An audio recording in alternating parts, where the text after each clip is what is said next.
মোৰ ছাত্ৰ ছাত্ৰীসকল, আজি মই তোমালোকৰ EVS অৰ্থাৎ পৰিৱেশ আৰু সাধাৰণ জ্ঞান বিষয়টোৰ কিছুমান ফুলৰ বিষয়ে আলোচনা কৰিবলৈ ওলাইছোঁ।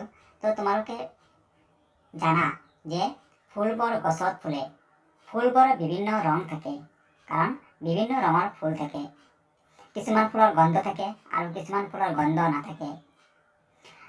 এনে কিছু ফুলৰ নাম হ'ল গোলাপ, পদুম, ৰক্তজবা, ডেফডিল, ডালিয়া, নাৰ্জী, বেলি, টিউলিপ, ভেটফুল ইত্যাদি।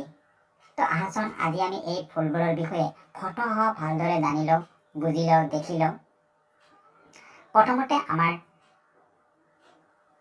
আছে গোলাপ ফুল। আহা, এয়া হ'ল গোলাপ ফুল। ইয়াৰ পিছত আছে পদুম ফুল, এয়া পদুম। ইয়াৰ পিছত কি আহে চাওঁ, ৰক্তজবা, ডেফডিল, এয়া ডেফডিল, ডালিয়া, এয়া ডালিয়া ফুল, মনত ৰাখিবা। নাৰ্জী, বেলি ফুল, এয়া বেলি ফুল। টিউলিপ, এয়া টিউলিপ ফুল, মনত ৰাখিবা, বহুত ধুনীয়া ফুলটো। ভেট ফুল, এয়া ভেট ফুল।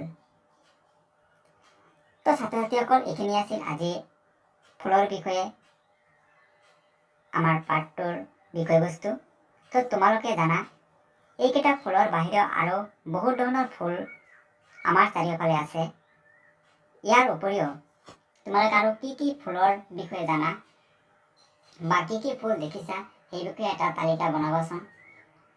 আৰু যদি নাজানা তেনেহ'লে ওচৰে পাজৰে থকা ফুলসমূহৰ বিষয়ে তোমাৰ মা দেউতা বা ওচৰৰ কাৰোবাৰ পৰা সুধি ল'বাচোন। সুধি লৈ আমাক জনাবা। তো আজি ফুলৰ পাঠ এইখিনিয়ে আছিল। ভালদৰে